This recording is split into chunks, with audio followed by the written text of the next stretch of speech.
Welcome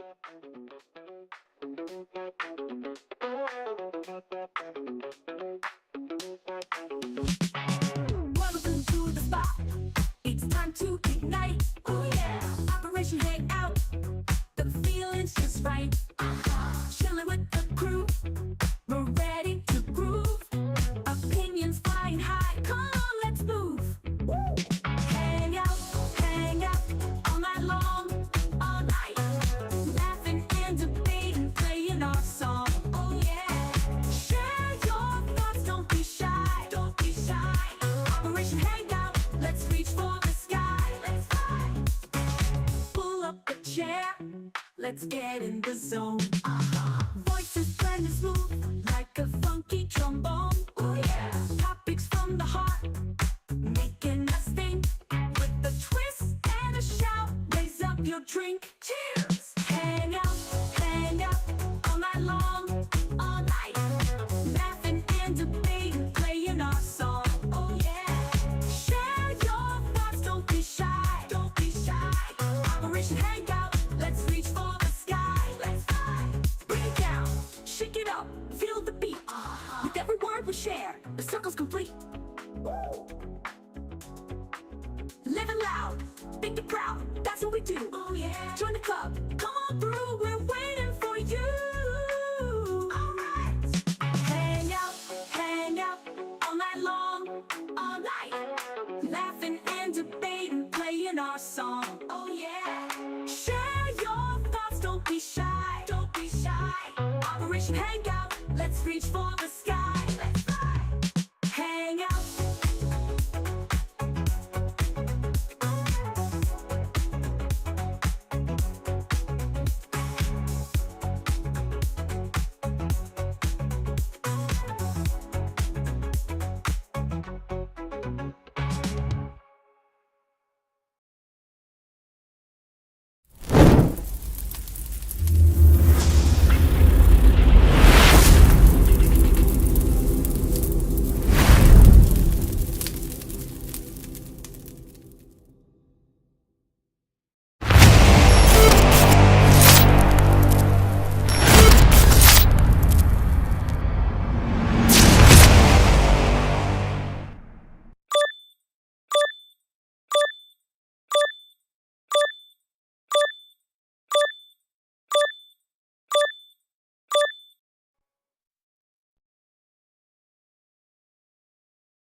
What is going on, everybody? We're back at it with a special edition of the Operation Hangout. I am your host, the Spartan. You're at Spartan Institute Network, the show of shows, the best thing you can be on a Friday night. This is going to be an interesting conversation. Usually, the Hangout is more a fun topic, but today we're going to do a little twist. We're going to do a little more serious. So before I get into it, I got to bring my little friendly little helper. Of course, you guys know who I'm talking about. I'm talking about my buddy, Little Groot. No, Jesus Christ. Give it up. Bear boy. My name is Bear Paul. Get your camera on before I come over there and choke slam the shit out of you. That if you can pick me up and you're Oh, that's easy. thank you. That's very easy. Remember the saying, don't fight the bear. Simple. I'll just throw some honey on you. You expect that one, did you? Really? Oh, well, I got a joke for you later on. Don't worry. Yeah. So, David, how you doing today, my man? You good? I'm good. I was looking forward for this show because I've been following the news and sheesh. When I tell you it's that bad, it is really, really that bad. Bad. That's an understatement. This is the worst case scenario in a wrestling history. It's not just that. My favorite podcast on YouTube, Wrestle Talk, was talking about it. They're talking about it on ESPN. I was like, everyone was talking about it. MTR was talking about it, which I did pop up on the calling a few days ago. Every other person, night talked. Everybody who into wrestling or MMA and any kind of thing was speaking about it, how really, really bad the thing. And MTR did like three three, no, no, it was it was three video, one live, I believe. The one that live I called in and I broke it down because from a martial art standpoint, how bad it is, and not understanding the different realm between martial art and wrestling. There's a different practice to the thing. And plus, I did mention that this was going to happen to the promotion, which it ended up happening afterward when WWE removed the WWE ID program off. It almost happened instantly before I can't remember what day it happened. I think it was a Saturday, if I'm not mistaken. That whole incident went down. So literally, they dropped them the next day because that's negative publicity. You don't need the negative publicity on a company. And now we have a new captain on the ship. Paul Levesque, aka Triple H.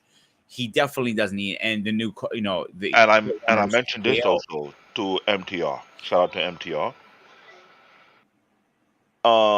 Rikishi name was also on that promotion.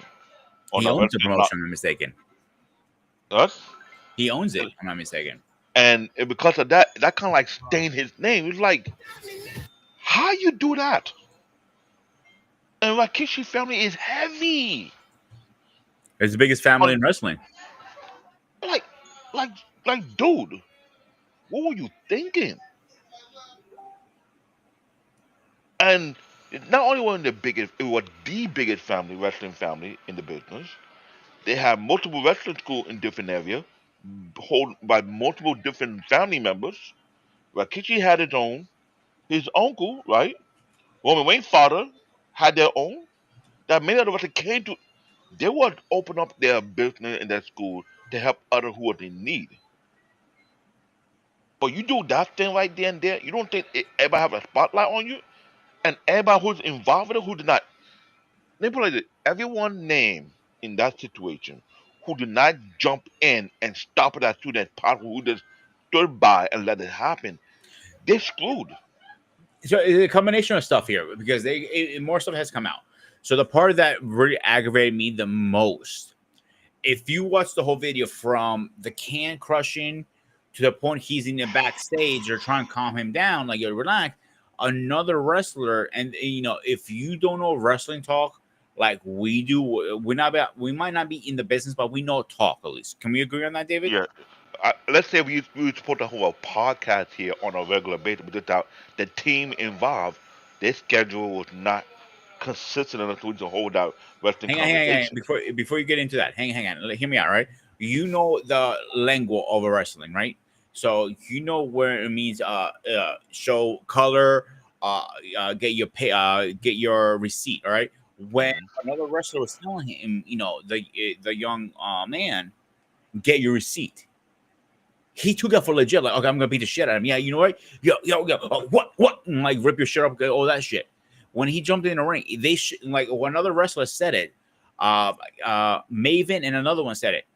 They should have called it off right there on this incident. After that happened, they should have called off the whole thing and says, you know what? Maybe we should lose another time. It's too much heat between these guys. Real fucking heat. This is not gonna. And I'm glad Maven saying that Maven, he came through tough enough. He understand that. But you also understand there are locker room leaders whereby they were supposed to pop in immediately that thing went south. The fact that a lot of them did nothing, including the referee, and you had one wrestler in particular who had his match earlier, who was tired, had to throw himself in to stop it. Hey, Craig, look at how you doing. So that's where the problem comes to play.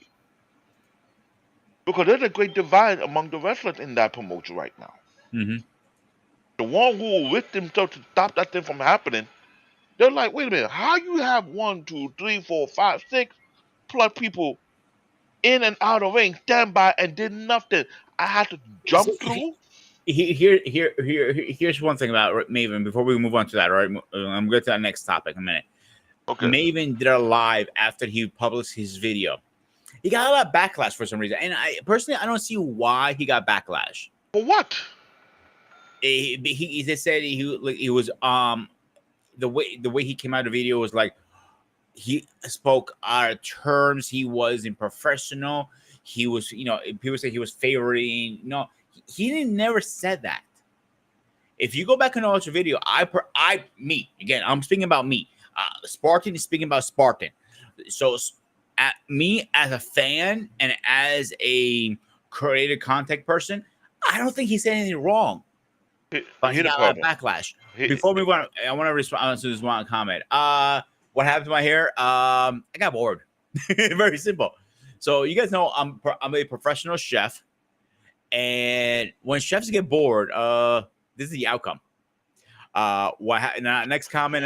What happened to my beard? I had a very very important interview. A very very important meeting at work. And the VP of my company, he just hates beards.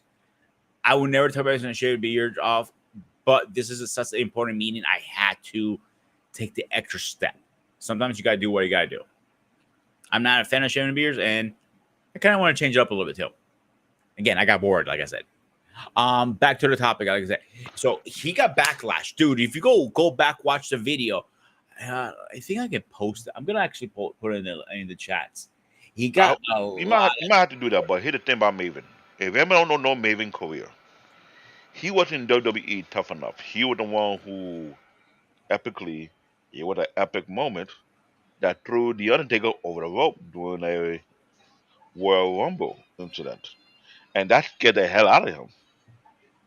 So he knew what it was, but he also understand the business of wrestling, the terminology of wrestling. If Maven trying to school people to understand he trying to let you know if you want to make it to the major league, which is considered to be WWE, you need to understand how to conduct yourself in the business. Anyone who have worked in WWE long enough understand Mhm. there's a Correct. protocol, there's a code of ethic, and that code of ethic have gone through multiple revisions based I on totally agree. leadership. I'm not pushing back. So, a question for our president, aka Paul Bennett: how is this guy not arrested? Good question. No, There, they mentioned that the LAPD said they mentioned they're investigating the case right now. yeah. Woman had he would be arrested, but no one knew what happened.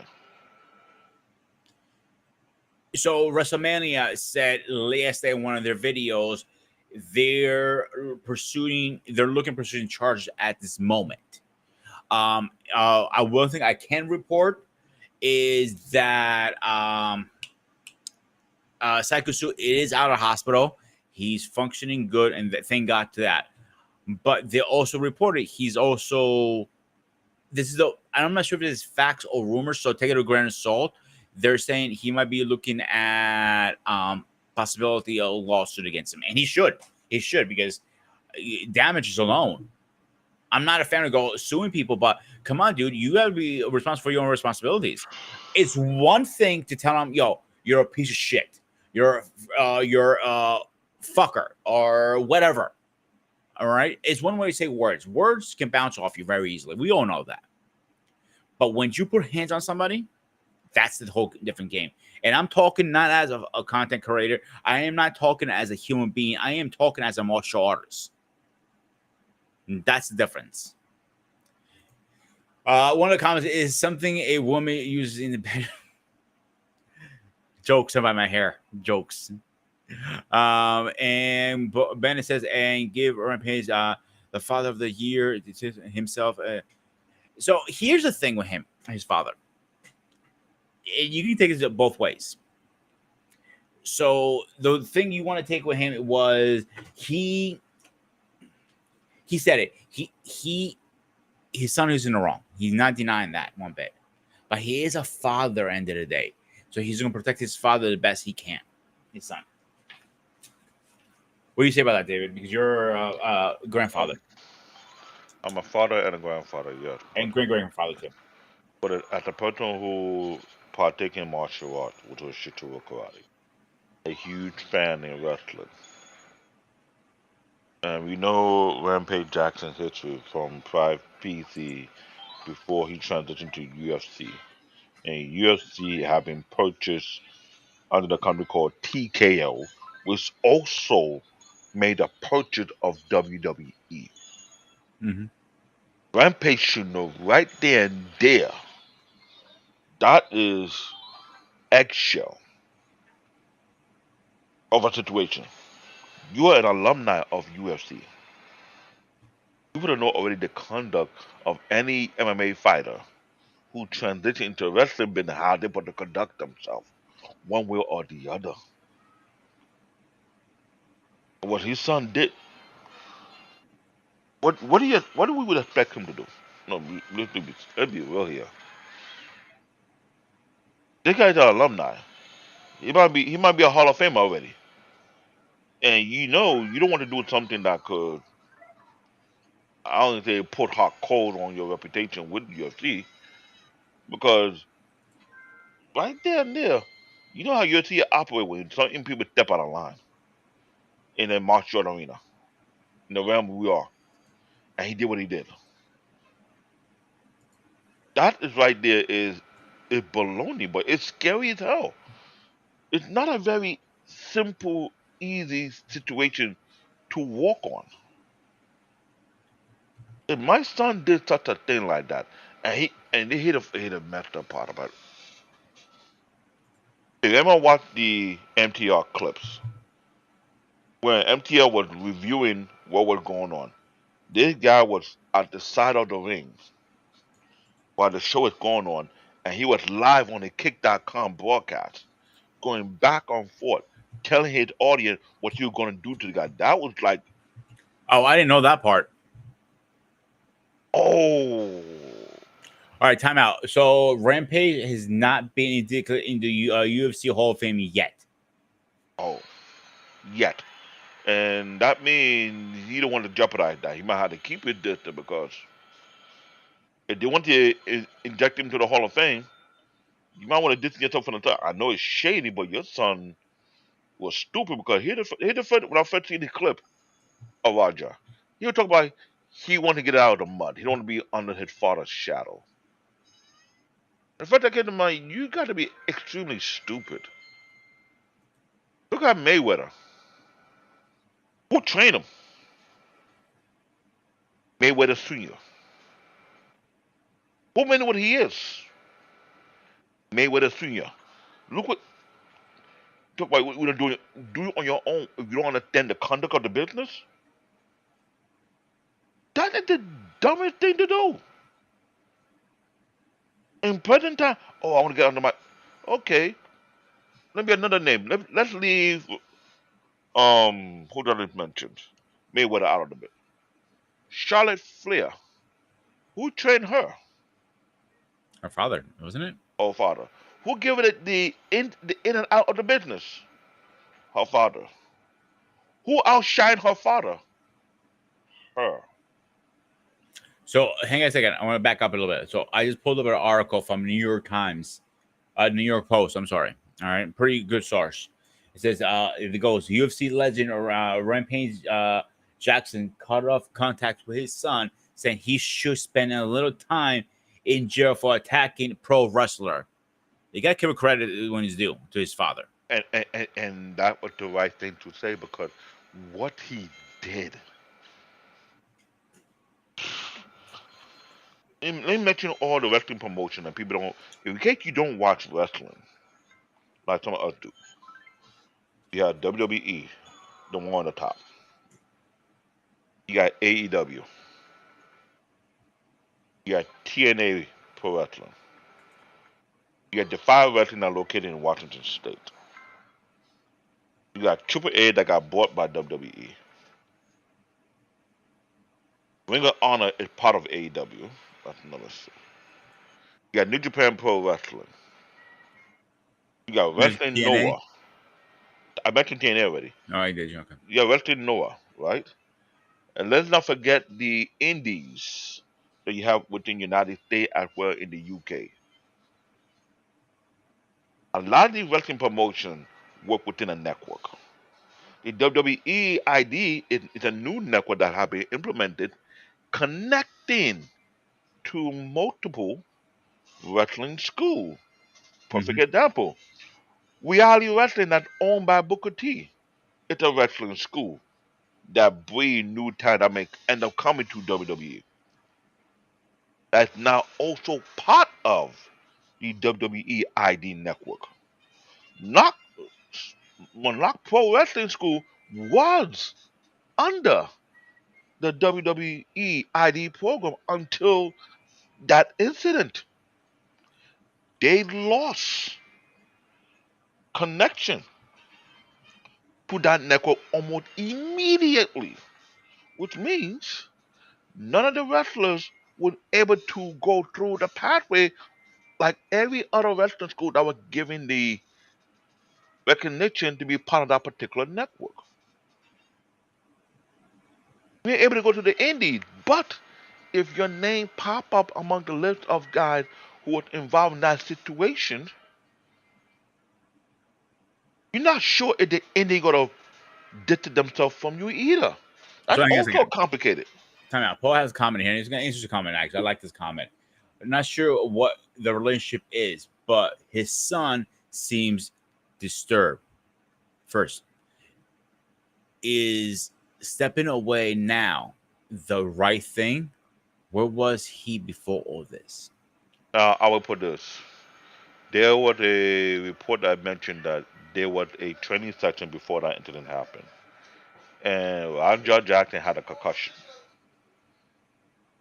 I heard And about that. anybody who know mixed martial arts training session, it can go south quick.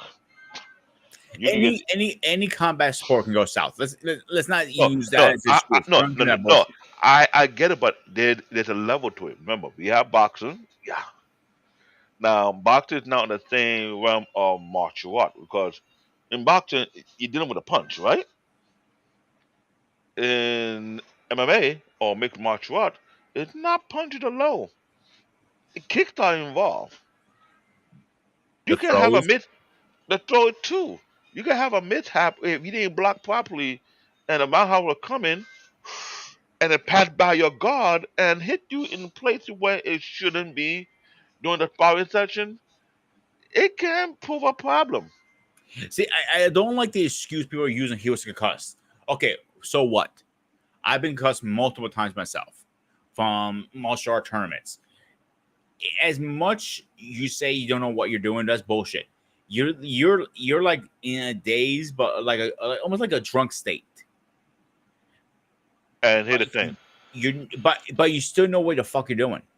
I know, but here's the problem. There is a concussion protocol in place in the United States concerning sport. You and I both know the concussion I thing. don't remember what it is now, to be honest with I you. know it's heavy in football, which It's is one. changed so much over the years. I don't know what it is anymore. It's heavy in boxing.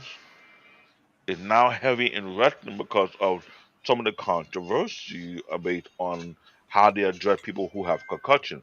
What other protocol they had in play to prevent this from extending? Because the health industry concerning sports, they have become the watch eye on a lot of comeback sports and sport that's almost close to being comeback.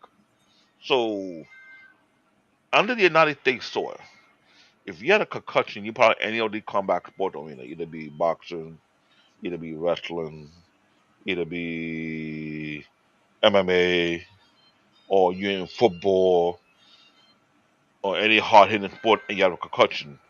There's a requirement protocol you're supposed to play out, meaning you're not supposed to be in any other area whereby you're not gonna be in your right mind and it can lead you to more problems. When you have a concussion, you're supposed to sit this one out, meaning go home and rest and relax. Recuperate. Let your body get back to normal before you get in any type of heavy I'm not disagreeing activity. with you one bit. If he was really concussed, and according to the what is it, American Sports Facility, what it's called, something like that, right? He shouldn't even be there. That means why the fuck is that little punk ass bitch there? And his trainer was there too, and this is something I'm. This is why. Hey, David, What? before you move on, I want to say something. All right, because something All has right. been bothering me since this whole incident. So a lot of you guys who have been following me for the last 3 years since I started the channel know one thing about me. I'm a huge supporter of the military. All right. Am I wrong, David? What I'm saying so far? So I have a lot of friends like Ingriel, who used to be part of the channel. Our further friend from Pop Culture Warrior, CQ, our friend from Sports Bar, King Smith. That's only the tip of the iceberg. Dwayne White, we had a guest on here. He's a military guy too. All veterans guys. So he attacked a veteran that he used wrestling for to overcome PTSD. You know, I got something to say to this little punk ass motherfucker.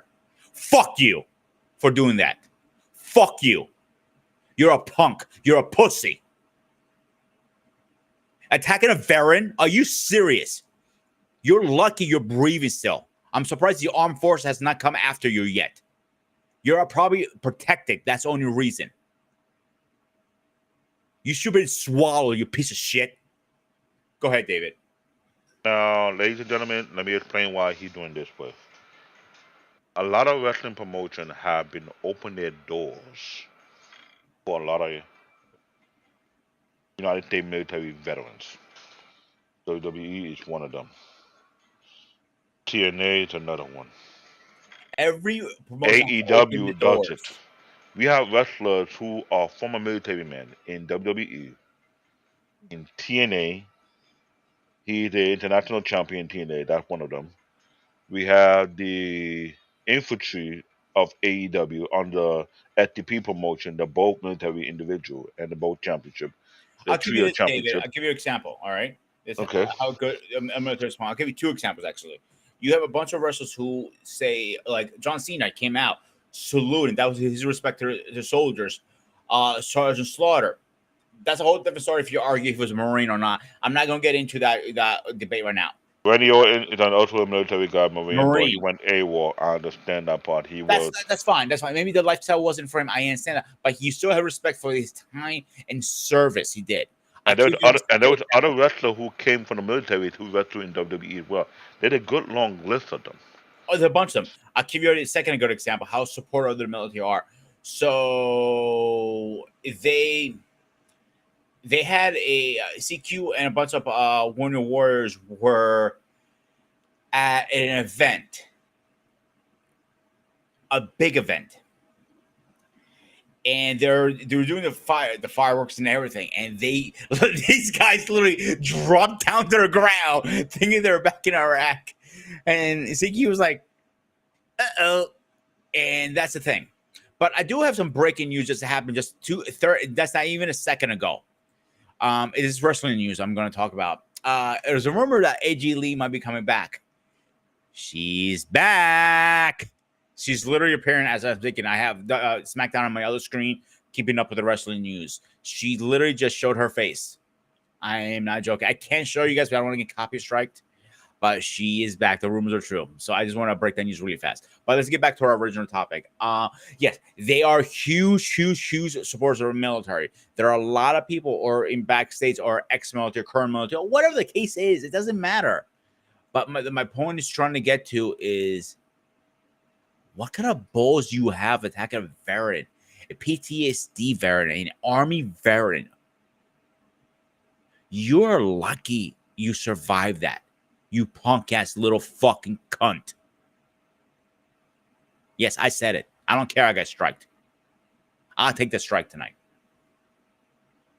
I'm not saying I don't care about the track, but I understand the visceral because you're talking about United States veterans, and a lot of veterans have find a home in wrestling to cope with Pete.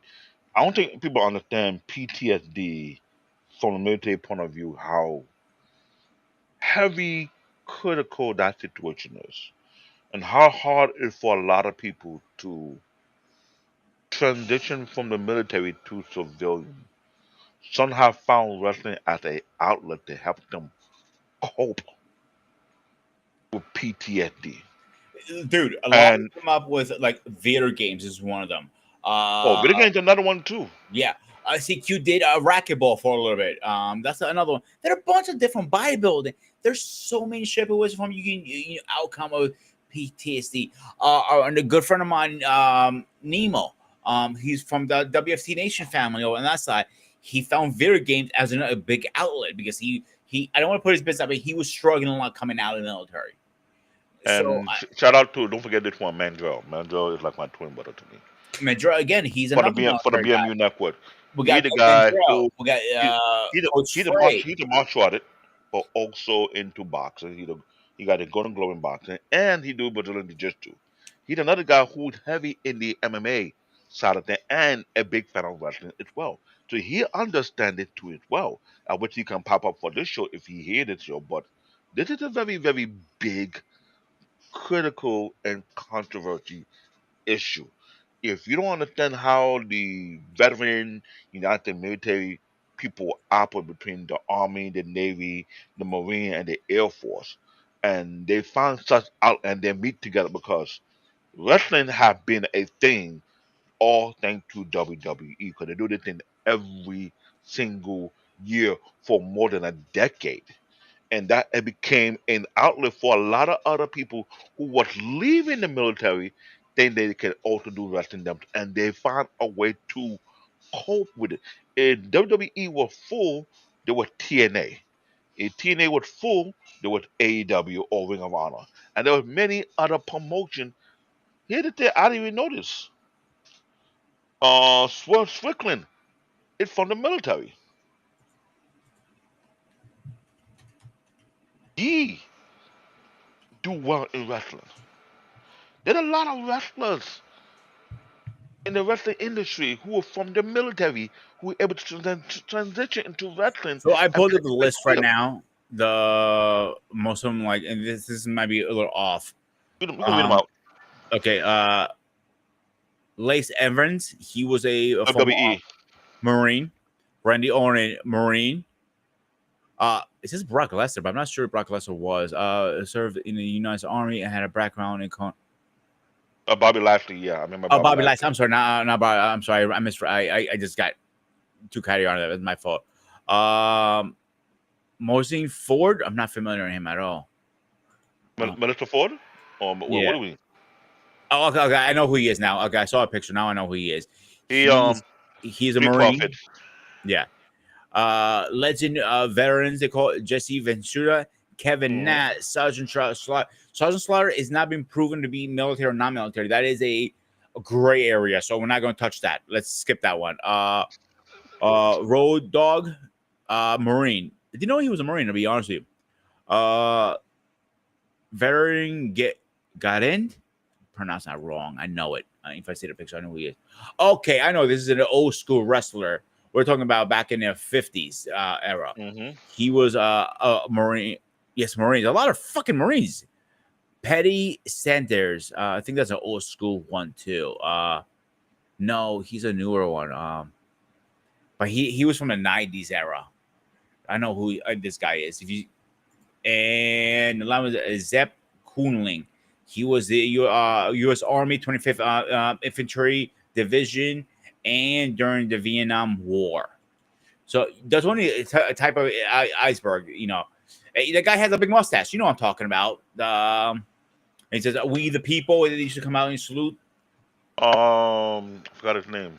Oh yeah, they did the flag. I'm sorry, they did "We the people."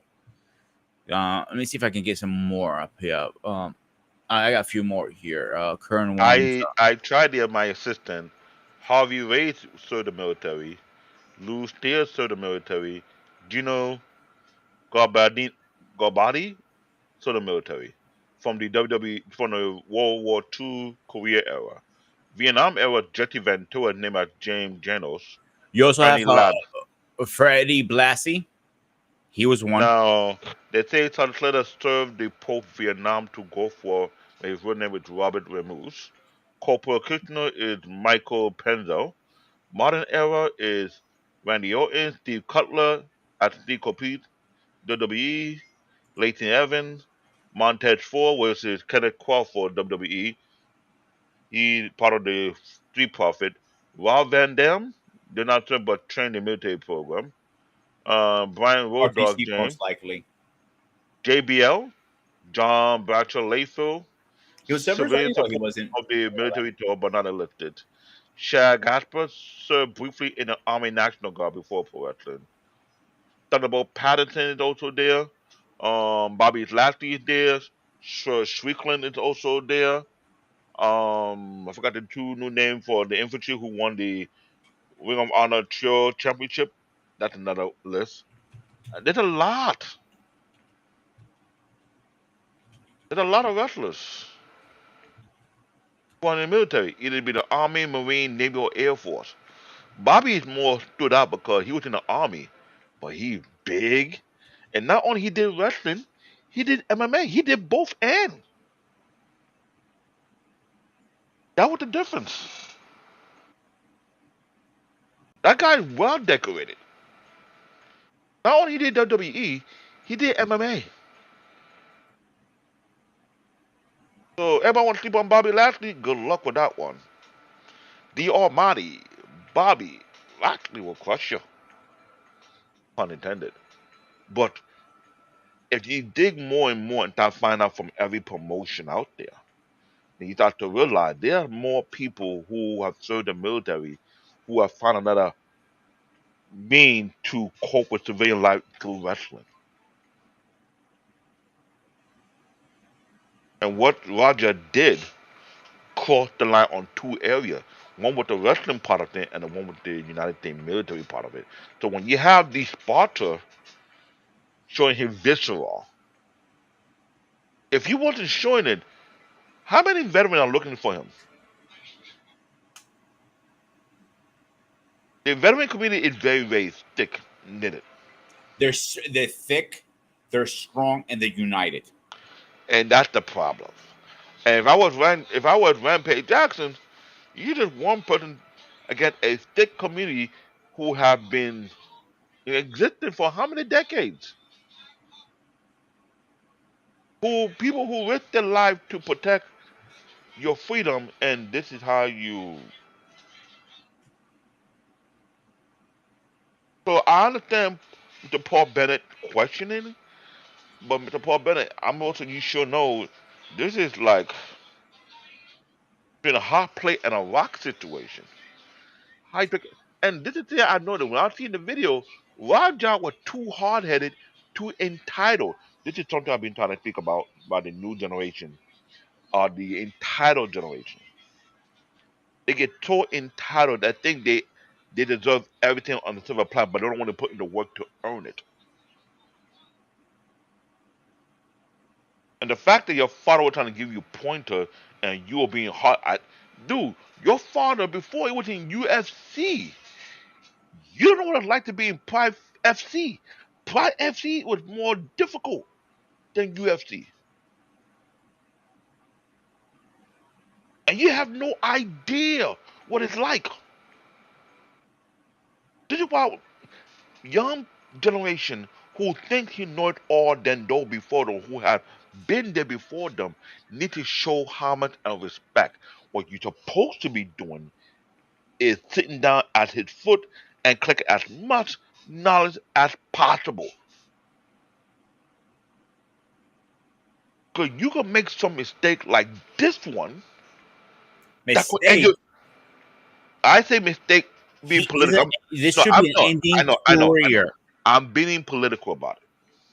You're better than me right now. I'm heated. You're not the only one because as a martial artist, I'm surprised this guy's not in a particular style. Time out. Let's get something straight here with UFC versus martial artists.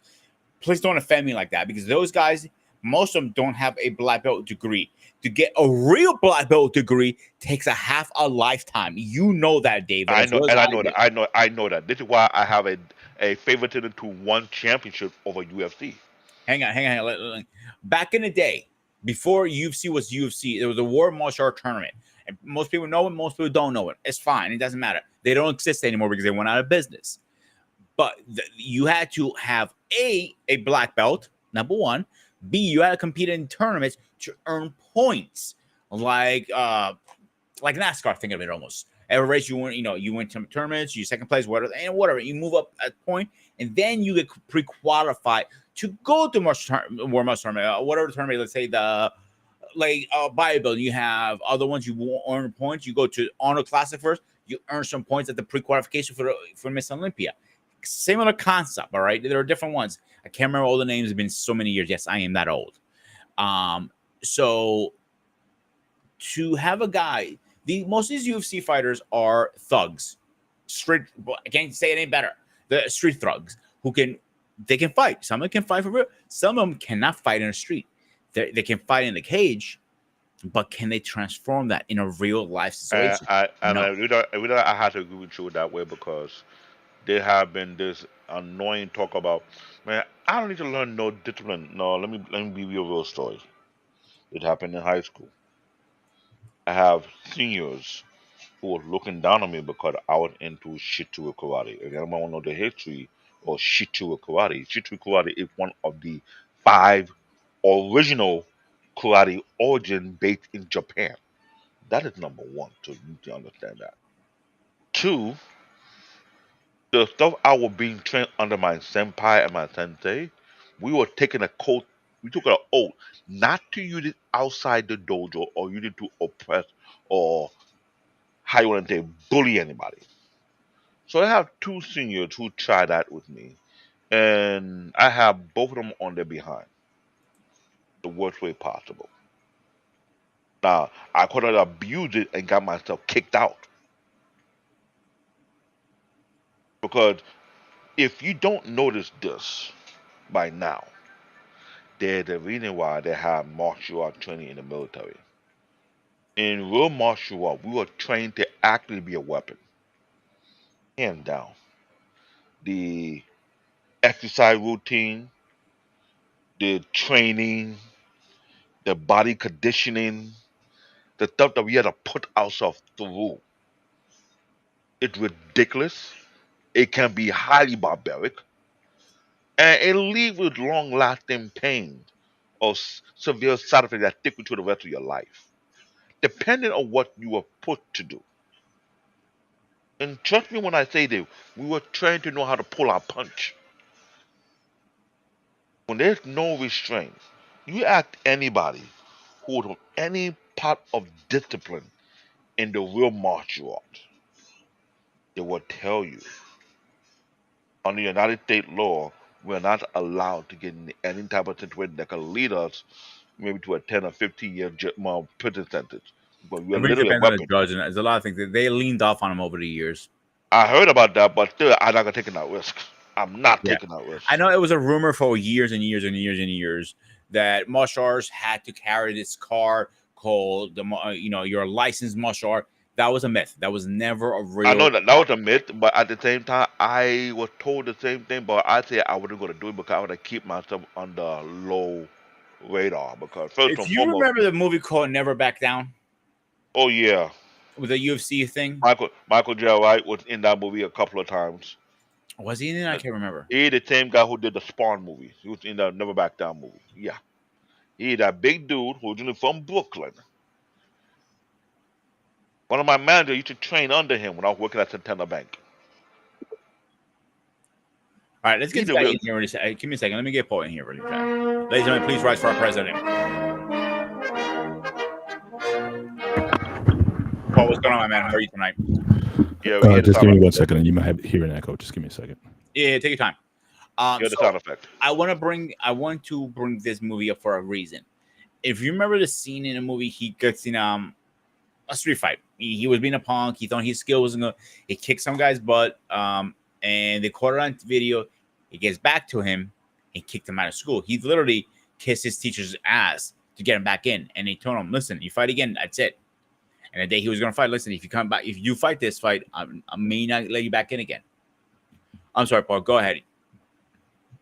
Now, what's going on?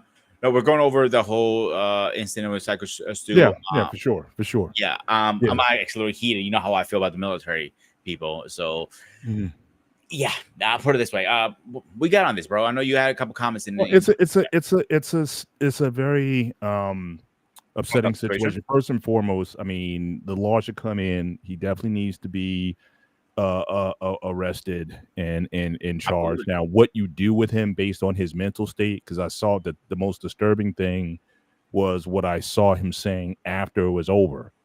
He was definitely in a very turned up type of state, not well. And then you started hearing about the fact that he may have concussion issues. I was just watching prior to getting on, his mom, who I understand was murdered a few years ago. And his relationship with Rampage Jackson was never that great, and it got even worse even afterwards. And Rampage is, like I said, he's not going to win Father of the Year because I don't know how active he was in his kids' lives or whatnot growing up. And certainly when that stuff went down, he admitted himself on X that he didn't know what to necessarily do in that particular situation. He said, I'm not a psychiatrist. He said he didn't know what to do. So, I mean, this guy had a lot of issues going into that situation that he never should have got put in.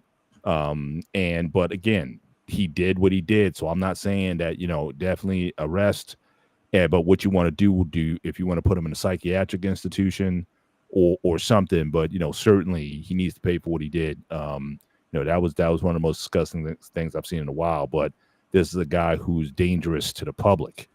But if you bring his upbringing and everything into play, those are circumstances I think that need to be considered.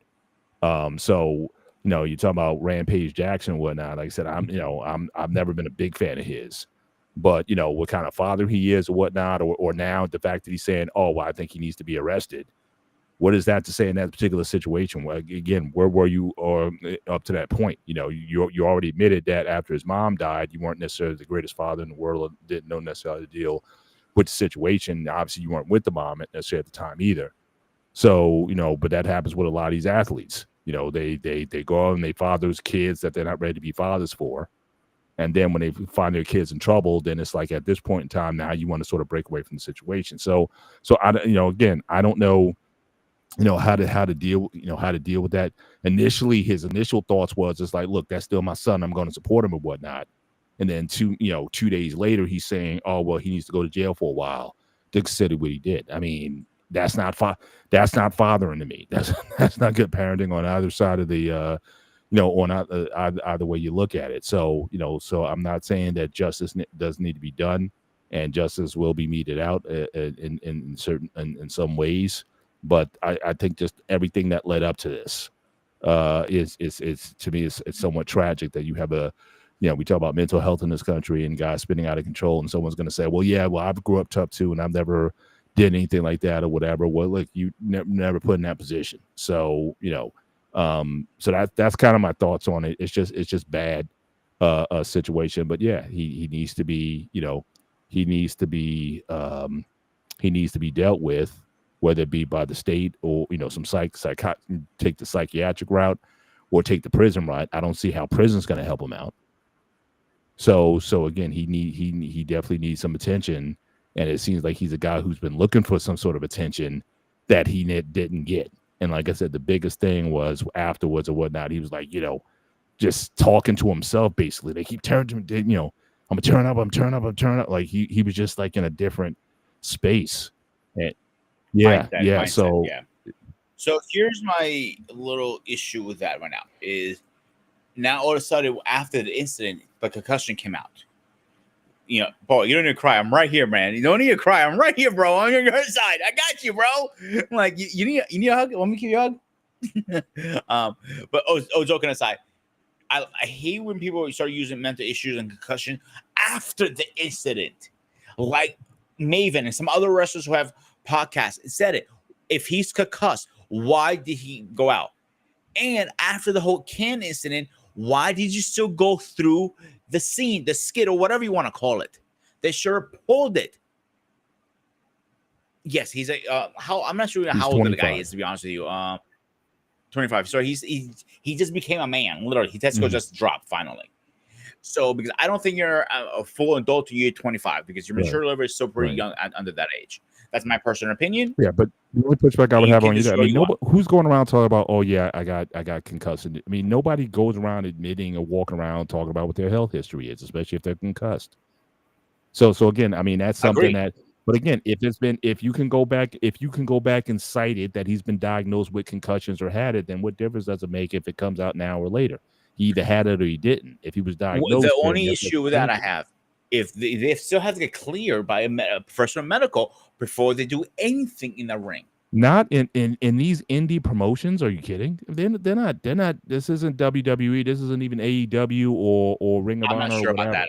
I'm not going to push back. In these indie promotions, they're always looking for an angle or whatnot. And let's face it, more times than not, in that kind of setting, he's probably the most popular guy there. Because unless you're a real fan or follower of that indie promotion, the son of Rampage Jackson is going to be something you can probably put on your marquee and probably sell something more than the guys on your roster. But in I these was indie promotions. I would say that as of lately, those indie promotions slash wrestling schools that have applied to be under the WWE ID program, oh, they have to follow the protocol. It's no if no but because they want to avoid such issue that happened before with WWE slash WWF with all these legal matter because there's some indie ones they like to cut corners. Yeah, they're not under that program. But if you want to get recognition in that level whereby you want to be part of any other wrestling big wrestling promotion, you have to follow the law. If you don't, each company can say, I had nothing to do with that company. We told them ahead of time, you gotta follow this regulation because we under that same regulation, they chose to do as well. So we cut our time. The minute that thing happened, they removed WWE program from Western Knock Pro. Immediately. They're like, no, no, no. We want nothing to do with it. But we know that for sure that this promotion was part of WWE's. Yes, yes, yes. We know that for Mhm. a fact. It was There's a on thing, there's a WWE's. thing called WWE ID. And there's a lot of wrestling school and wrestling indie promotion across the country that are part of that particular umbrella, which will make it easier for up and coming wrestlers to come into the program. Mhm. And to hopefully go to the next thing will be NXT before they go to the main roster. That is the pathway for that. Mhm. I mentioned Booker T Wrestling School, Reality Wrestling. It's part of that program. Yeah, yeah. Not Pro I is can certainly see if you got former guys on the roster who certainly want to be a part of that or want to be a pipeline to and it. Not Pro My, Wrestling is under Rikishi name. right. Look what I pointed out earlier again on top of that. So The that's only kind of like question I have is I don't have all the details on it. So again, when he had that incident with the guy leading up to it with the soda can and all that kind of stuff, it was already in play that he was going to make a beat for the ring, or was this something that was kind of spur of the moment? Was this all? So, from my understanding, he was supposed to jump in the ring and have throw him around a little bit. Nothing crazy. But after the can incident, the other wrestler also kind of add more fuel to the fire. No Mhm. fun intended. He Mhm. said to him, "Get your receipt. Get your receipt. Get your receipt." So he got him even more wild up. He was already pissed off. And at first, I think they squashed it because you see at the point of the video, there's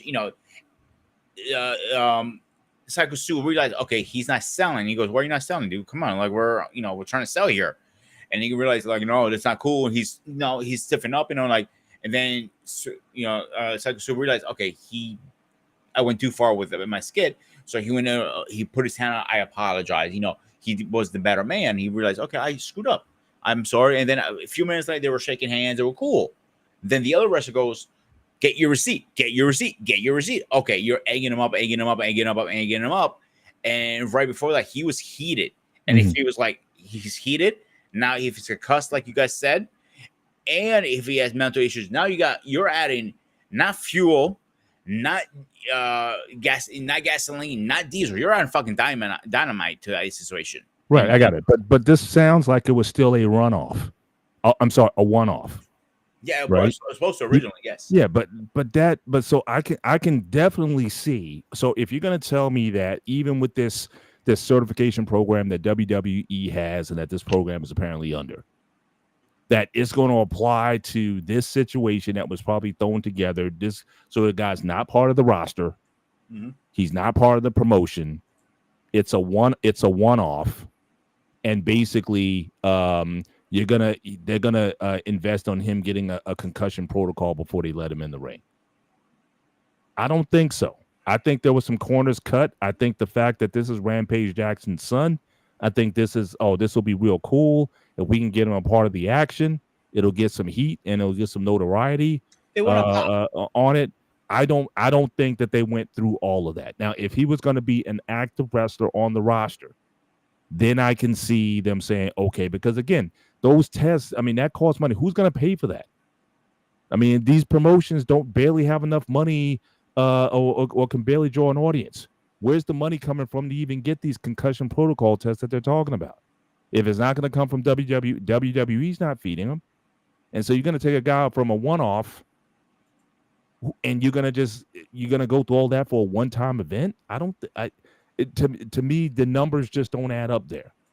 I think it was just a one-off that went bad with the worst guy you possibly could have had in that particular situation and all the events leading up to that situation that led to him just going off once he landed that first punch or whatever, and then all bets were out the window after that. One punch. I'm just saying after the first one, I'm just saying he just started landing more and more punches. I'm just saying it was a perfect storm where you took a guy who was already not in the best place, possibly for his life, dealing with trauma he probably didn't deal with, having his mom murdered, not on the greatest terms with his father. And then you're gonna egg him on before the event or whatnot, and then you're gonna egg him on and say, okay, get your receipt in the ring. Again, wrong guy to do that with.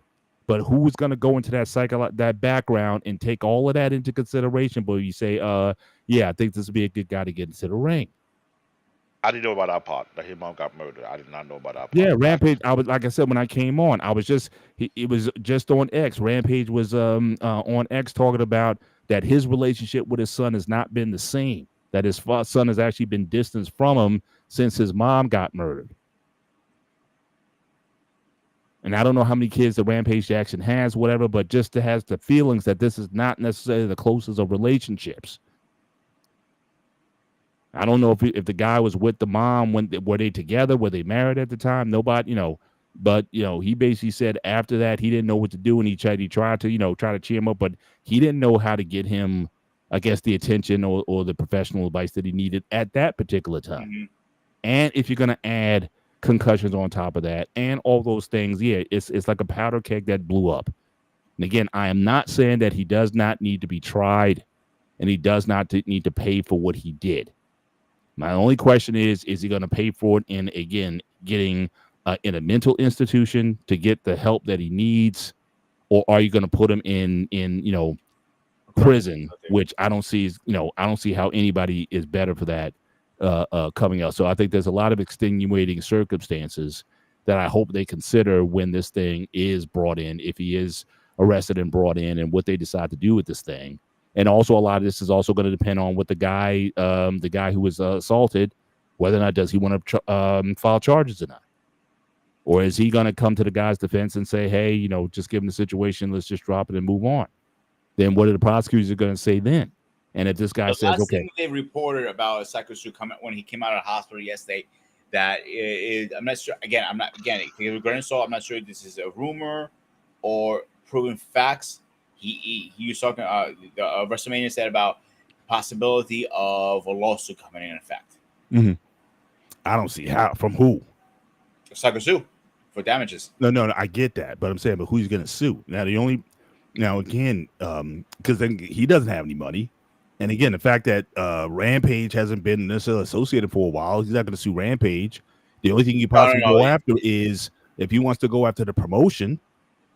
To say, look, if this guy should have been screened for concussion and all that kind of stuff ahead of time, and you guys didn't do it, then will he try to sue TKO or whatever the promotion owes WWE? I don't know, but again, this guy clearly, what money does he have? He doesn't have any money. So where's your lawsuit going to go? So again, like I said, I think this was a one-off that went bad with the wrong guy to do it with. Mm-hmm. And if WWE wants to kind of go in and say, or TKO and say, you guys, this guy should have been screened. You guys didn't do that. You guys are out of the league, and that'll even give them further distance in case if a lawsuit does come. They can say plausible deniability and say, look, they violated our policy. They didn't follow through and do what they were supposed to do. We wash our hands of this group or whatever, and we out. And what's that promotion going to do? Most indie promotions don't make a lot of money. If they make So again, I don't see where this can go, but I mean, certainly lessons learned. Yeah, you don't want to lose cannon, and wrestling used to be like that. Guys used to be screaming, "Oh, you want to be in the wrestling business?" They would shoot on you before you got in just to make sure that you were the type of guy who wanted to do this. You used to have shooters who would basically, Hulk Hogan, man, the first time he went to try for wrestling, Hiro Matsuda broke his leg. That used to be how it was back in the day. You had to be serious about wanting to be involved. But then when McMahon came out, and then you had WrestleMania, he brought in Mr. T, and he brought in Lawrence Taylor and all these football players and all these different people, who didn't have the background. That certainly ticked a lot of guys off, because it's like, look, why is these guys getting shine? We've been busting our butt for years trying to get a shot. You just want to bring in these celebrities and whatnot and put them in the ring and make them Here's a famous. good example. That rubbed a lot of old school guys the wrong way. It's a good example. You have a Ken Swan, UC legend. Shamrock. Thank you. He was in there for a while, scrapping with the guys too. Mm-hmm. Not literally fighting, but the wrestling way. Then you have Mike Tyson was in there. I can't remember who he was. He didn't wrestle though. He refereed that match between Stone Cold and No, I never say he wrestled, but it was a one-off. That's what my point is trying to get to. Right, but again, it was I mean that was, and he didn't even get chance. Yeah. Was that Tyson's a hot cannon. He would knock you out just looking at him in the wrong way back then. Right. And he still is the same way in a way. Right. And they were able to control him. What do you say about that? Again, it's a loose cannon. I mean, that first thing, you talking about when he refereed the match between Triple H and Shawn Michaels. I forget what WrestleMania that was, or SummerSlam, or whatever the event was. But basically, it was a shove, and then it was, I guess, in the ring, after it was over and everything. Again, it wasn't like, it was clearly staged. I mean, I don't think he even gave Shawn Michaels a receipt. It was just Shawn Michaels sold the punch, and that was it. I think Tyson really didn't do anything, certainly at the level where the guy was saying, okay, take your receipt means land a real one. I don't think Tyson landed a real one on Shawn Michaels because it wasn't intended to, but it was just the aura of Mike Tyson, and he just took advantage of that. To me, that's not the same thing either. I feel if Tyson actually, connected a punch with Michaels would be seeing stars. Oh yeah, but again, he never did. I mean, go back and look at it. I mean, he lands a punch, but he sells the heck out of it. So it wasn't a real receipt. There was no real receipts needed, because actually it was Stone Cold who actually shoved Mike Tyson in the lead up to it and whatnot. And then they sold it like, okay, Tyson was part of D-Generation X, and then I guess the way he called the match, and then he kind of turns back to, I guess, being not pro Stone Cold but anti Generation X and that whole thing. So again, it was much more staged, much more controlled, and again, you had all the parties involved. So again, you got handlers, you got bookers, you got all these people going to make sure that this stuff goes right. You're going to have run-throughs, that stuff runs right. But in this, what an indie promotion, you're expecting all of this stuff that at the highest levels of wrestling to have at these indie shows. And most of the time, these guys, again, they're barely scraping by. Look at the audiences that come to this. A lot of these shows got less than 50 people in them. How many people were at this event? I'm not sure. David, you know? If you had a couple hundred at that event, that is generous. Most of these indie promotions don't get that many people. If you were to do a visual count on the video alone, it'll be under 120, 130. Yeah, I mean, so and they charge 20. It was a wrestling school under a Rikishi name. Mm-hmm. So that's where the problem comes to play. Now, logistically speaking, I don't know if Rikishi diverts himself from a wrestling school altogether, because he's part of a very big family, and you put a stain on his name. And if he had to lose money, yeah. And how much is Rikishi even involved? I mean, a lot of these guys lend their name to stuff, and they're not even involved. Is he actually in there really training guys, or is he just the nameplate? How you want to put it? It's just like Booker T. Booker T have a wrestling school, but right? He got people that work for him. Right. So it's not like he's necessarily it's not like he's actually involved. Booker T isn't training these guys on a regular. He's not a trainer like that. He owned a wrestling school, but he used to train. He owned a wrestling school. He used to train. He had people he hired to do the work for him while he on the and top. He even had a promotion, because I remember I used to watch him and stuff. And that there's this one. I had this one app. It was like it had all the combat sports, and it had all the indie promotions on it. So you had Ring of Honor, you had Booker T, you had all these guys. I mean, it just amazed me that how some of these venues, I mean, they were doing events in barns. They were doing events in I remember that. Yeah.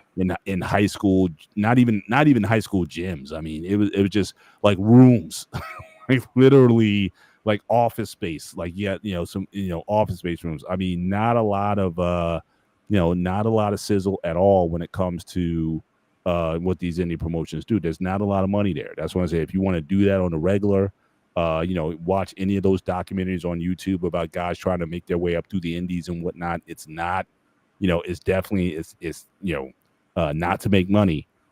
But you got to, that's what a lot of old guys say, you got to pay your dues and work your way up. And a lot of guys over the years, even with when Tough Enough came out, that a lot of people didn't like that because they felt it was a shortcut for guys who didn't pay their dues in the indies to get a break in the WWE. So again, this like I said, it just went wrong all the way around, and so hopefully that guy, certainly he recovers as much as he can recover.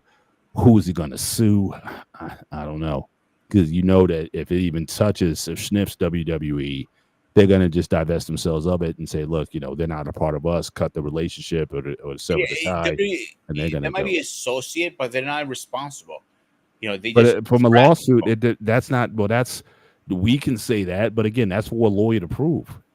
So that's why you get a lawyer to say, hey, wait a minute, if they were responsible for this, and this, if you can prove that there were certain protocols that should have been followed that wasn't, or prior cases where stuff wasn't followed, but WWE looked the other way, but that's for a lawyer to prove in court and to get a jury or to agree that there's some culpability there. And with any lawsuit, you're always going to go after the biggest fish, because again, you can look at him. I can look at Rampage. I doubt it doesn't have it. I don't even know if he's a millionaire, quite frankly. But why would you go after him? I mean, especially when a guy basically said, look, I'm basically washing my hands of my son. So it's not like he put him up to it. So again, I think a lawsuit would be specious. But again, that's a dangerous endeavor to be in anyway. Most of those guys on the indie circus, you talking about, even the pros don't get health insurance who work for WWE. Now, I don't know how it is at AEW or some of these other bigger promotions, but nobody, everyone's an independent contractor. So you don't even get health insurance. So I just looked up Rampage's network. He's at $12 million of this year. Okay. Good for him. But I can't say how you're going to go after Rampage. What, for being a bad father? For being a bad father. So you're going to hold the 25-year-old son responsible and then demonstrate that, yeah, my father was a bad dad and he neglected me and whatnot, and this led to this. But now again, a lawyer would be crazy enough to do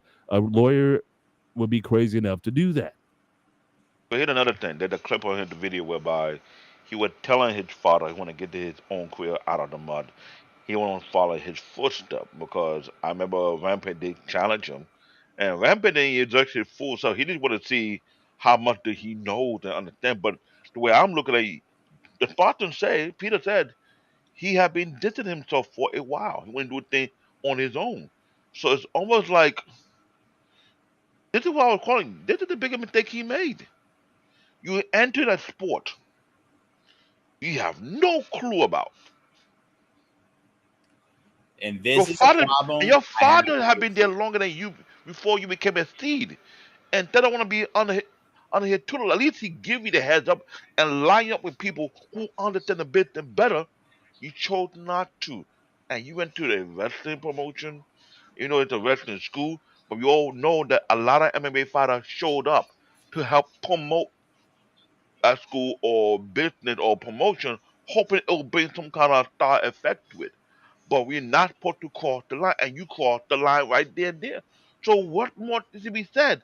And on top of that, the wrestling school is under a kitchen name, even though he wasn't there, but he still have only, the better look at it, legal ramification.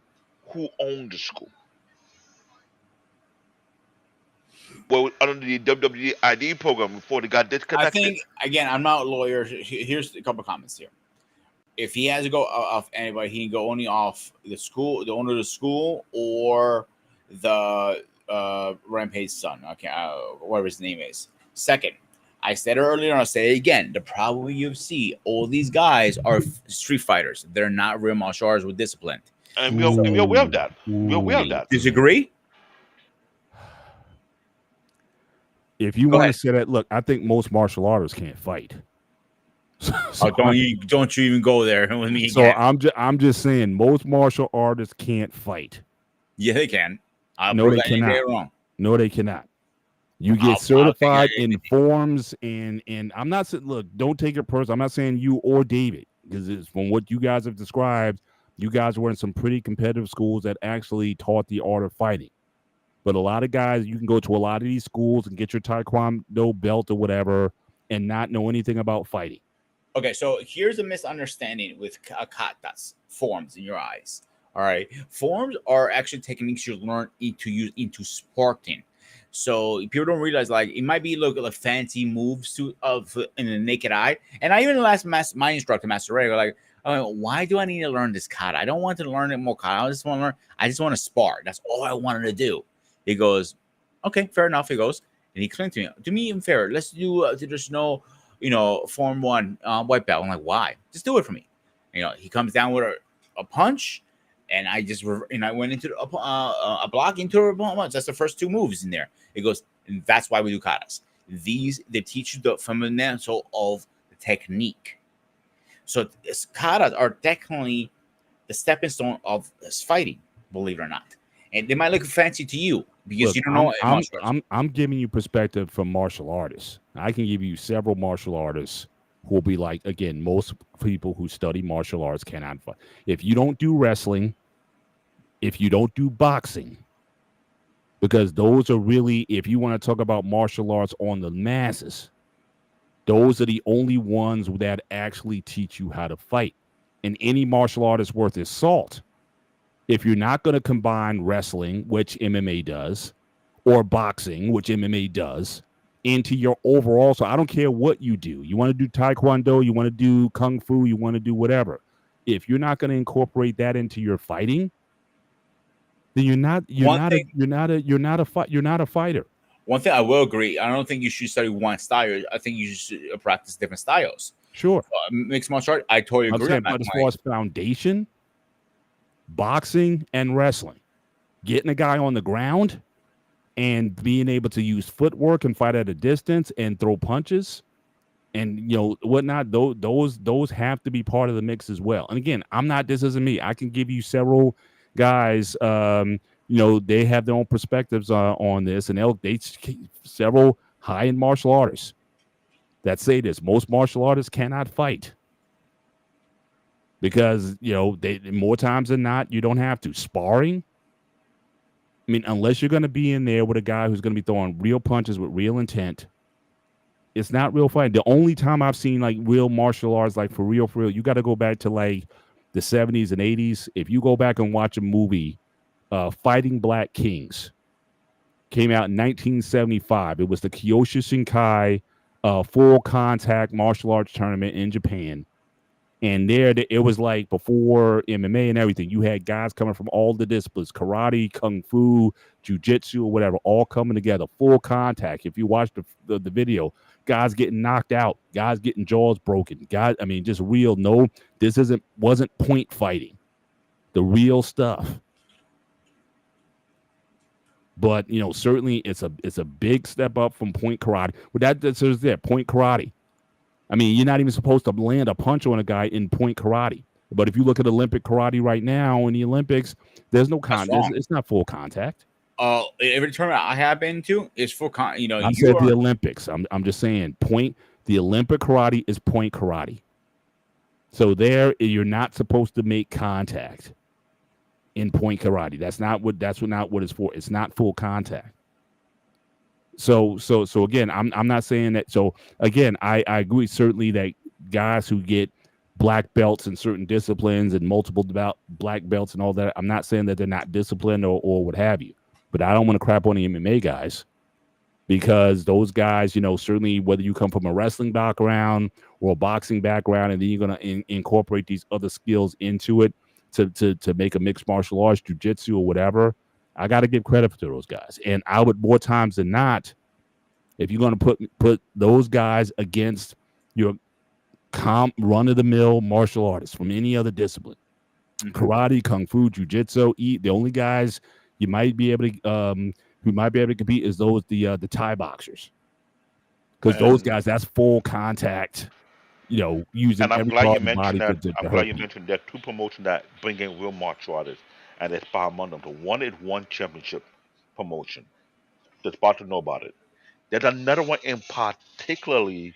They did a unique open ring design for karate expert to get into, and it go left real good. This is why I said they have real martial artists.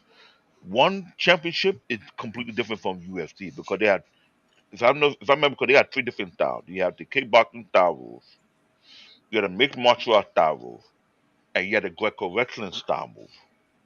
And Mighty Mouse, they both do the wrestling style fight, and he did the mixed martial art fight because he won belt on both ends, and he lost belt too. The Thai boxing one is it's only for those who are brave enough. Because Thai boxing, you understand the Thai boxing rules. Gee, yeah, you might be eating through the straw after a couple of hits or two, Mm. and that is the real deal. I always knew, and I understand UFC made it look like everybody don't know nothing about martial art. And I had to agree with the sponsor at that point. This is why one championship came to existence. Mighty Mouse used to be from UFC. He got disrespected there. Then he went to one championship, case closed. His level of respect shoot to the roof. A lot of people want to jump to that promotion because that promotion is more disciplined. Because the person who runs it is actually a real martial artist. He understands the code of ethic. So yes, this is more. There are more and more promotions that are bringing real martial artists into the ring to test their skill set. Yes, we have cutting. Yes, we have all the type of training. Yes, we have the body. It's all about putting it together and you figure out how you know how to utilize it properly. Some people are fight genius compared to other people. You know what I'm saying? Mhm. You can have everybody trained. The part to know this very. You can have everybody trained the same way, learn the same kata, learn the same different way. But there's some people who are fight genius. They know how to incorporate different moves and do things that other people cannot do. That's what the difference comes because that movie from Jet Li that he did, they say it's not based on the art, it's based on the practitioner itself. That he know how to put together the tools that he learned in a way that it come out right for him. And I knew that firsthand when I did Chituwa karate. I'm not a showboater, but I'm not gonna be no. It's all about the timing. It's all about the placement, all about how you react at a certain moment. Something you can train yourself to a point it's second nature that you don't even you can do it in your sleep. My countryman, Easy, no one knows his background. He was a Thai boxer first before he got into UFC. But before he even got Thai box, he even did boxing too on top of that. He got a boxing background and a Muay Thai boxing background. He did both before he jumped into UFC. And he cooperated. He understands the discipline. Thai boxing is not easy. No, it's not. It is not. Compared to Yeah. karate, that's next level. So kata also teaches you like a footwork, Paul. I understand. Like you were talking about footwork before. And like C stepping is most boxers don't know how to C step, and that is a very feminine and so on. Or using your ball, your foot versus your heel, your foot. A lot of boxers use your heel versus the ball of the foot. All your spring when you're going for the punch, it comes from the ball of your foot. If you're like when I walk, and you can't really tell most times because it's the way I walk and it's bad for my feet. I know that is I don't walk with my heel like most people do. I go down with my heel, then all of a sudden I put down my ball first.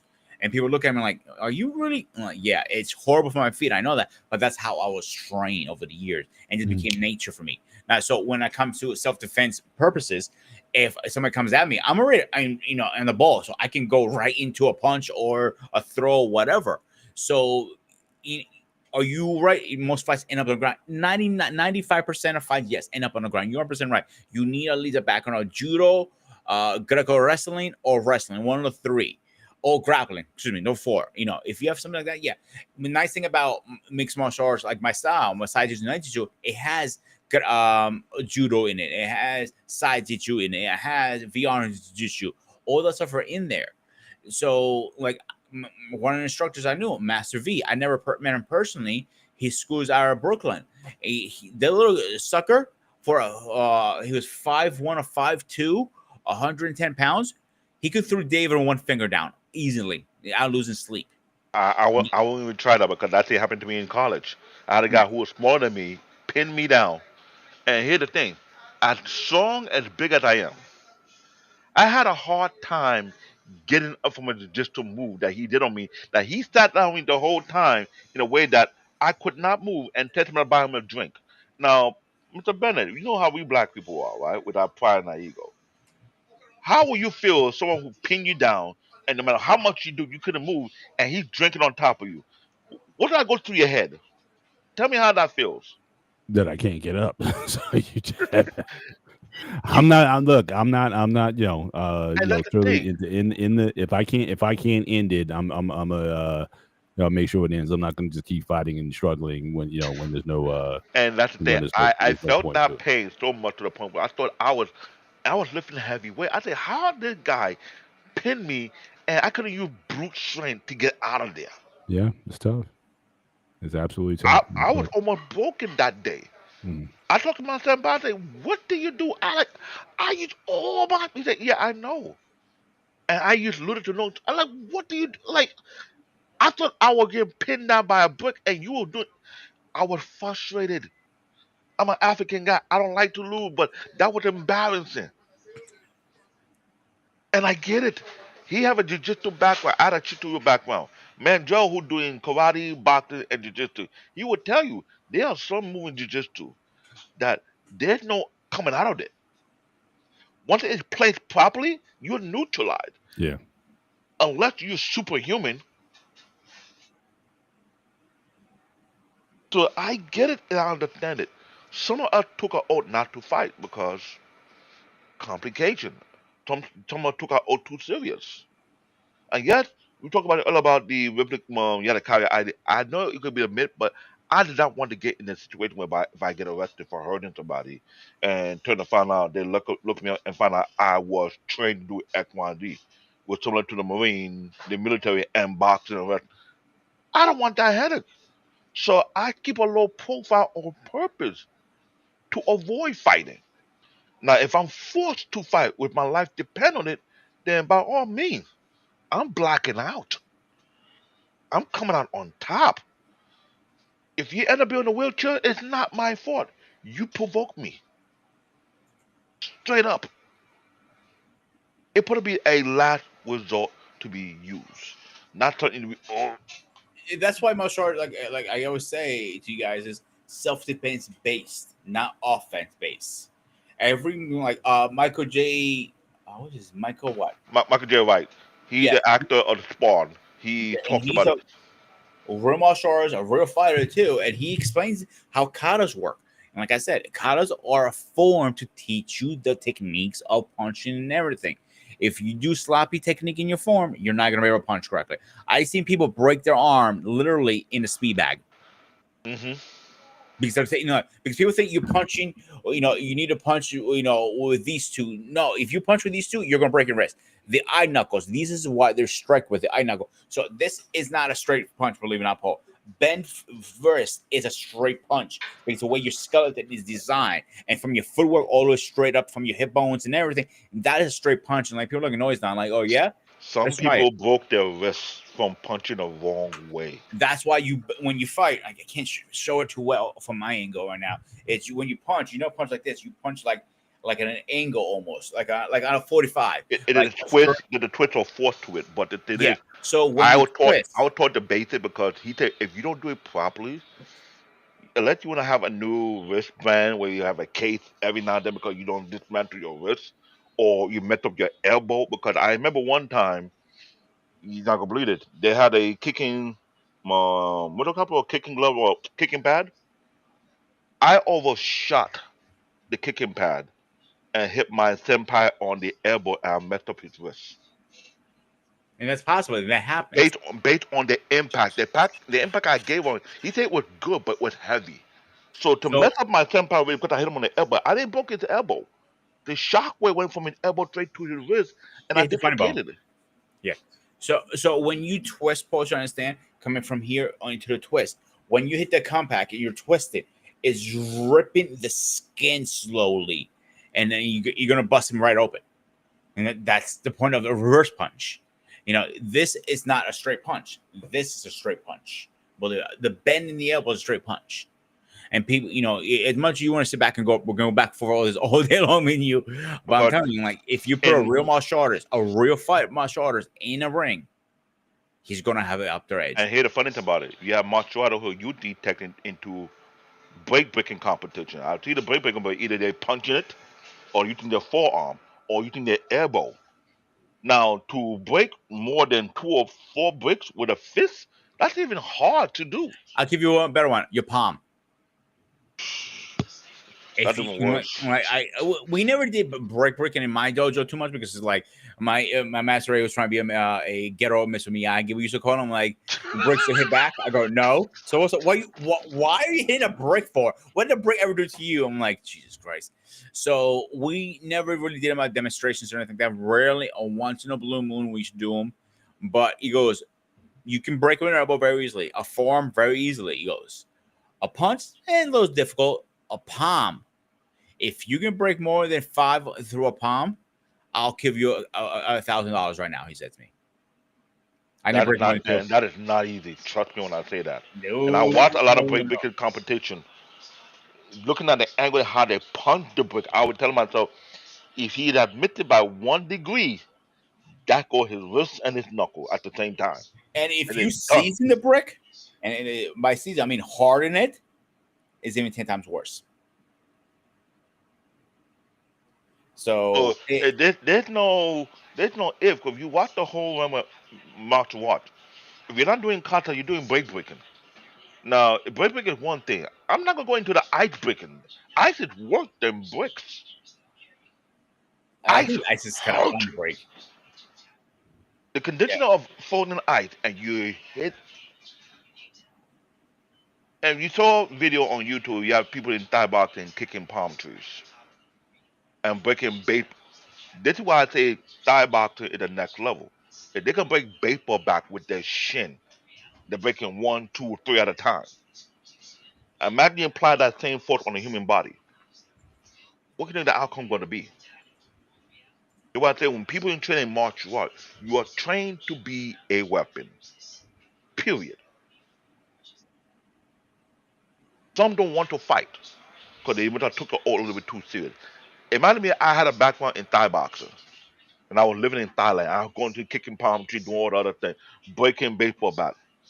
You think I'll let you know I do that? No, I'll act like a wuss just to avoid trouble because I know if I allow my ego kick in and I get into a fight and I dislocate a couple of ribs and they find out I do something, what do you think my life going to be like? Unless I deport myself quickly before I get arrested. You think karate is bad? No. There's other level of art is worse than us. And they cannot get into a fight. Kamagra is one of them because they have no discipline. They just all punch strikes and stuff. It's fast. It's 1, 2, 3. 1, 2, 3. That's all it is. And that's military grade style. Military grade fighting style. They're not I remember when that was a trend for a while. Everybody wants to do McGraw. It was like blowing up everywhere. And now look around. Do you see any schools around anymore? It needs to be among the Greek community. I see a lot of it in the Greek community in Brooklyn. If you're in the Greek neighborhood, you will see the Clark Batage school there. That used to be a normal thing. But now I barely see it. In Brooklyn, among the Greek community, you will find those Clark Batage schools. But now that you barely see them. Yeah, like one style I like to pick up eventually before I get too old and corrupted is like Greco wrestling. I really like to. I'd be interested in doing a couple of classes. Greco wrestling is not normal, but it's hard as hell. And you know the funny part about that, Paul? Greco wrestling. Guess where they learn all the techniques from? Pottery. All the techniques come from pottery because they got lost over the years. They got in, like when the guns came. AKA Asian wrestling. Ancient wrestling. That's what it is. So this is Yeah. why I talk about martial art. I say it's never a joke to play around because there's a certain level of martial art skill set are a no. Meaning, if you train in this one, you're not allowed to get in no fight because if you get into a fight, then they'll start tracing every school. When they start tracing every school, they'll start mounting every people. Then you got happy. You gotta get yourself registered. I like to avoid all that paperwork and avoid all that mess because yes, you are trained to be a weapon. There are people from UFC who are no longer in UFC have taken a job to teach their military people how to fight, but they came from a particular discipline such to do so. So if they're training military people how to defend and fight in close combat, so when they got in the field they know exactly what they do, then what do you think they're doing then the whole time? You saw on the news how some knucklehead want to rob an MMA fighter and he get the worst beat down ever. And the MMA fighter just take my wallet and go, just go, leave me alone. Oh no. The next you know you see a mug picture. A huge couple of knots on the eye, a big black eye, swollen cheeks, broken jaw.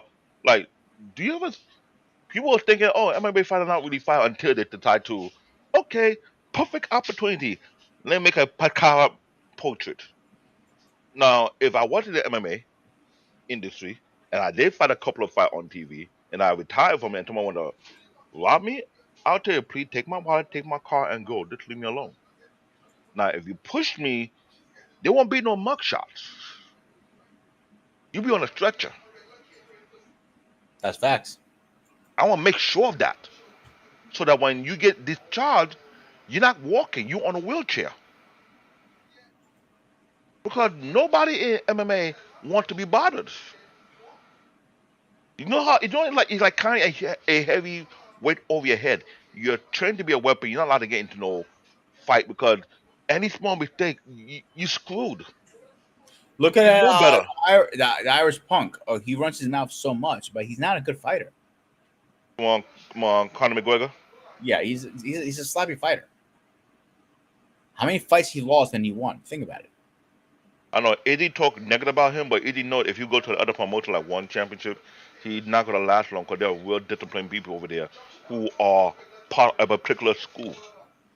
That's the thing. He's a good talker. That's what he runs his mouth. He's very popular, and that's all he is. He just runs his mouth. So Hey this, guys, I'm gonna first of all, good combo. I know we're all into the martial arts piece. I don't know if you want to go this far off no, it's the good to track, talk but about it because there's a difference between this and wrestling. sure, Wrestling, sure, they teach you how to pull your punches or how to make it look real, but it's not real. But you know, it's a controlled environment. So yeah, imagine someone from a non-controlled environment enter to a controlled environment, and you did not follow their protocol. yeah. But again, you knew when you brought him in, you knew it was going to be a runoff. You didn't have a dry run, you didn't have a rehearsal, you didn't have anything. So again, wrong person, wrong circumstances or whatnot. And again, this was just a one off that they thought they can capitalize on. And who wouldn't? I mean, think about any indie promotion that you can think of. Who wouldn't have taken advantage of that if that opportunity presented And that's what itself? I was saying. They said it's a setup Yeah, because there was more videos showing that the person who gave him the green light to do that, he intentionally did that on purpose and trying to cover his end. But he supposed to know better because that's not your wrestling school. That's somebody named on. This is what I'm trying to figure out. When you mentioned, oh, he wasn't. You're right. He wasn't there. Question is, who do you hire to run your business? Does he understand the repercussion of going beyond protocol? yeah. And I never thought Rikishi or any of these guys like who's in the gym doing that for a living. Like I said, a lot of the old school guys, yeah, because again, they were the guys that were going to break you in. They were going to make And sure they've when that they they first, filtered you out. You were going to come for a and tryout. They would shoot on you, and then if you want to come back next time, then you can come back next time. They're not doing that anymore. but here's the problem, Mr. Bennett.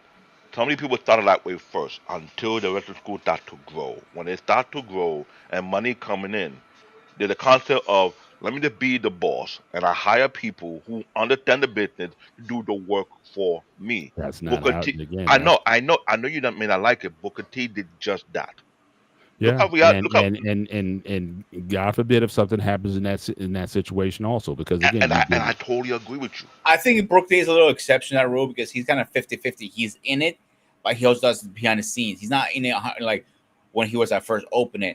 And bingo, Cody Rhodes, the Nightmare Night- Factory, I think it's called his school. the Nightmare Factory. That's his Yeah, own and his brother's, his wife runs it, but he's the one who's hands on with the students. Mhm. So and it's his really brother his to the school. degree.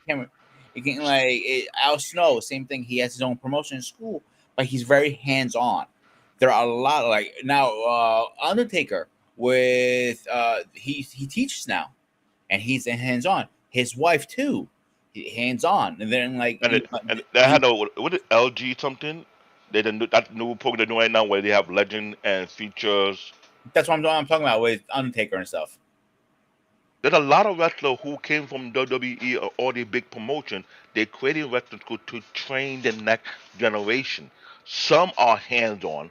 Some have school that got it so big they don't need to be hands on anymore. And what Mr. Bennett said, I totally agree on the technicality behind it. I think the problem with those who are not hands on, they got too big, too fast, and they don't know how. When you have like even as a sensei myself, when you're having more than 20 students at once, you cannot. It's hard to train 20 students. Imagine you have like 30 or 40 kids trying to be a wrestlers now. And I give you the same thing. And Well, again, also this isn't these guys' livelihoods.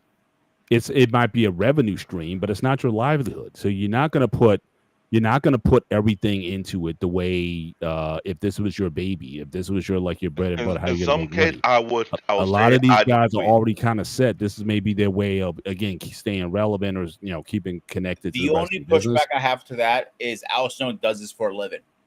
When Yes. he worked for And trust. So if Al Snow had a promotion, I don't think this would happen. no, I'll And be that's honest my with you. point.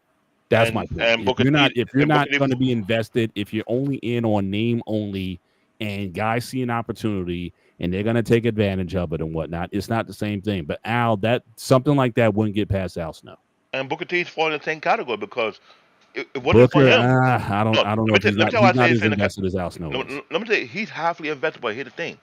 The Uso came from that school. There are a lot of wrestlers that came from his school.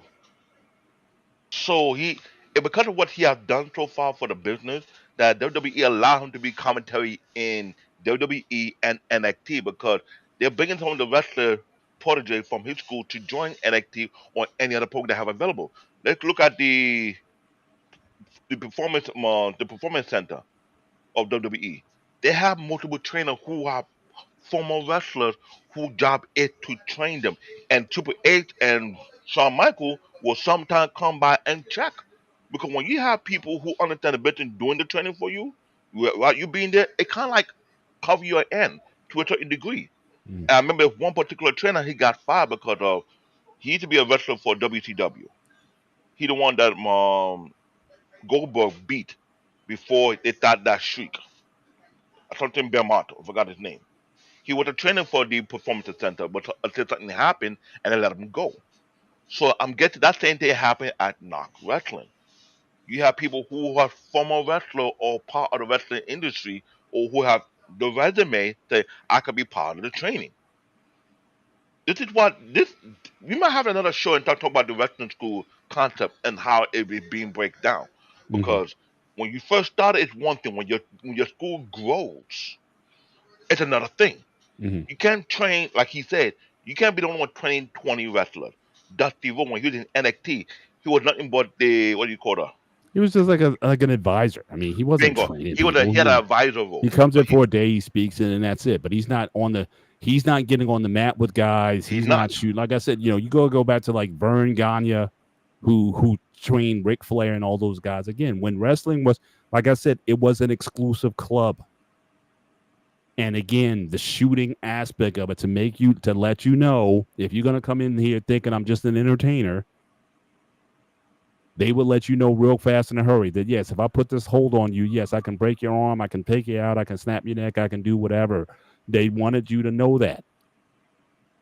Like I said, it was like a sacred thing. It was easier getting into the Masons or the Freemasons than it was to get into the wrestling business. I mean, it wasn't for The everybody. funny part, And you had to do every aspect of the business. You had to be able to build the ring, take down the ring, carry the ring from one venue to another. Like you every aspect, you respected the business.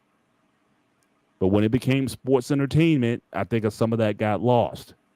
I will have to agree with you on that part. I will have to agree on that the part. funny part to that is two things. One, it is a lot easier getting into Freemasons than getting into the wrestling business, even to now, because I know a few people got into it. If they're in it less than 2 weeks, so it's very easy to get in. So, funny part is some people still break down the ring. Believe it or not, at least with WWE, I know a bunch of referees are sitting there breaking. You see one of the I can't remember his name. He was he hurt himself during his skits. During thing, he was a blind guy. He was wearing a boot and he's taking the ring and everything down like he loves it so much he doesn't mind even how much pain he was in. Yeah, and that's a big deal. And I agree with the Paul was saying. It's supposed to be an exclusive club. Some wrestling school is treated in such a way. Some may not be doing it. That is where the problem comes to play. Because right now, how many years have we been in wrestling? Wrestling now becoming an American pastime or American culture. Yeah, former wrestler who took their experience and create wrestling school, some they decide to go and retire. But those who stay behind to pass down the knowledge to the next generation, depend on how far they invested. Booker T, he started doing that thing for to the point whereby it grew to a promotion. And the promotion produced wrestlers that end up either going to WWE or going to other wrestling promotion. So yes, he could be 50-50. And when you make a lucrative business at a wrestling school, Daniel Bryan have a wrestling school. But what people didn't know that when he was in AEW behind the scene, he was training other wrestlers as well. See now, Daniel again, perfect. He came up. Him, CM Punk, all those guys came up through the Indies. They paid their dues guess who to get trained to where they Jay are. Cargill? Daniel Bryan. Daniel Bryan was training her throughout the time he was staying in AEW with her. He was constantly training her, walk her through the routine and everything. Yeah. Not just her, but many other wrestlers.